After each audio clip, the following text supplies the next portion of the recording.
Pregunta Noel Nacho Quesada, ¿por qué es tan difícil entrar a las sectas y a la vez es difícil salir de allí? Primero que nada porque las sectas tienen una mentalidad de sitio, una mentalidad de todos contra nosotros. Nosotros somos la verdad, nosotros tenemos la verdad de Dios, Dios habla con nosotros, Dios nos ha elegido y todos los demás están condenados a la perdición. 2.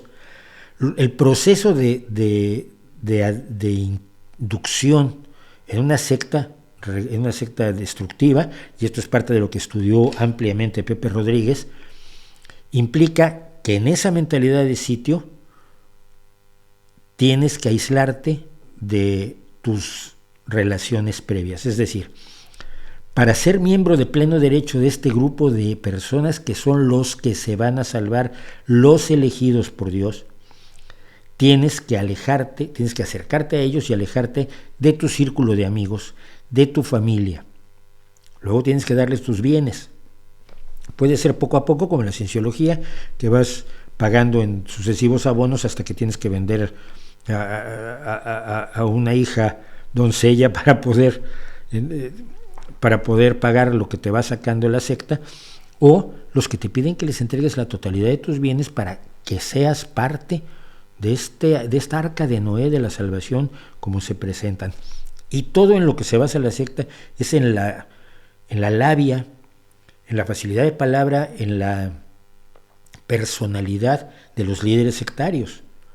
Porque la personalidad de un líder sectario es potente. Yo he hablado con varios, yo he estado con Fidel Castro, que en cierta medida tiene las características de un líder sectario, y te das cuenta que es un tipo que es capaz de vender neveras en el Polo Norte. Entonces, sobre esto, tú quieres estar cerca de este líder que te ha convencido que tiene la verdad, y para ello tienes que dejar a tu familia, tienes que dejar a tu sociedad y tienes que dejar tus bienes terrenales. Ahora tu mundo es la secta. Salir de la secta implica recrear toda una vida que ya habías abandonado. Empleo, familia, relaciones emocionales de amistad, de amor, de sexo, y verdades distintas de aquellas a las que ya te has vendido, a las que ya te has comprometido.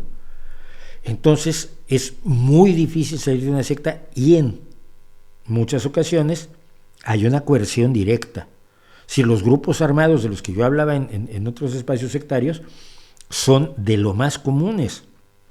Rajneesh tenía sus guardias armados, sus adeptos no lo veían nunca, sus adeptos lo veían pasar en uno de sus docenas de Rolls Royces que coleccionaba. Moon tenía guardias armados. No te dejan salir ya físicamente. Vas a ser un traidor y no quieren que seas un traidor. Te están protegiendo de ti mismo al ponerte una pistola o un fusil en el pecho y decirte no te puedes ir. Dependiendo de los niveles de manipulación de la secta, para muchas personas es absolutamente imposible salir. Y luego está el quién me va a creer. Este es un hombre divino o una mujer divina, que hay sectas dirigidas por mujeres, no lo olvidemos. Algunas de ellas especialmente peligrosas. Esta persona tiene relación con Dios, yo me voy a meter con ella. ¿Quién me va a creer si es un miembro además respetado, muchas veces respetado por la comunidad, que tiene buenas conexiones políticas, económicas, sociales? ¿Yo cómo voy a decir que es una basura y que además me tiene oprimido?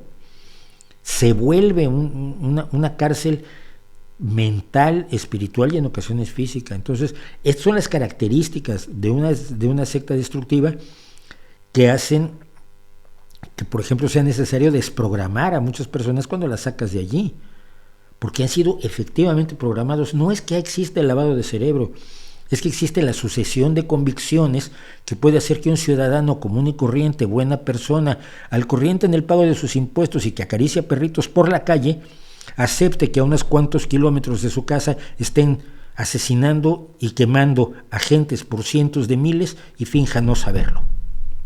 No es algo que se hace de un día para otro. Es todo un proceso de adoctrinamiento, de inclusión, de integración, de convicción y de darte aquello que no tienes fuera de la secta, por lo menos al principio. Quien se acerca a una secta así es porque tiene una carencia espiritual. Una carencia espiritual que no puede llenar ni con su religión, ni con su familia, ni con sus amigos, ni con sus experiencias artísticas o sus experiencias espirituales de otro tipo, así sea caminar por el bosque y oír a los pajaritos.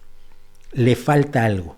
Y ese hueco, ese cariño, esa aceptación, ese sentido de pertenencia que para el ser humano es fundamental porque es un animal social, se lo ofrece la secta. ¿Cómo te vas de allí? Donde te han dado todo y lo han dado todo por ti. Te quieren por como eres. Te quieren sin exigirte nada.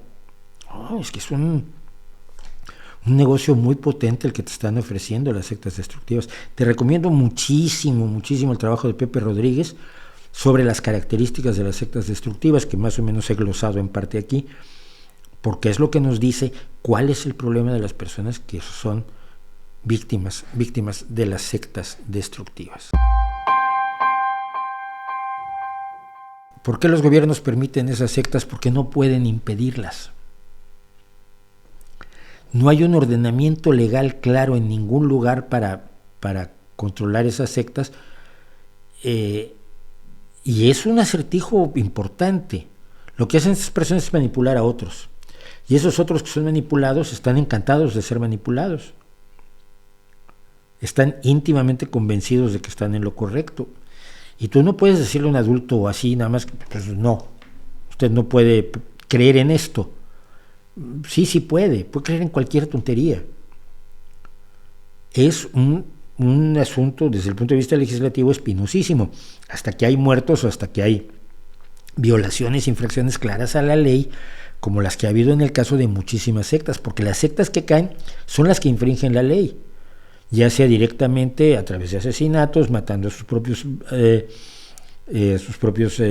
adeptos, con el abuso infantil, con casarse con menores de edad, con lo que hacía, ¿cómo se llamaba? El de los hijos de Dios, que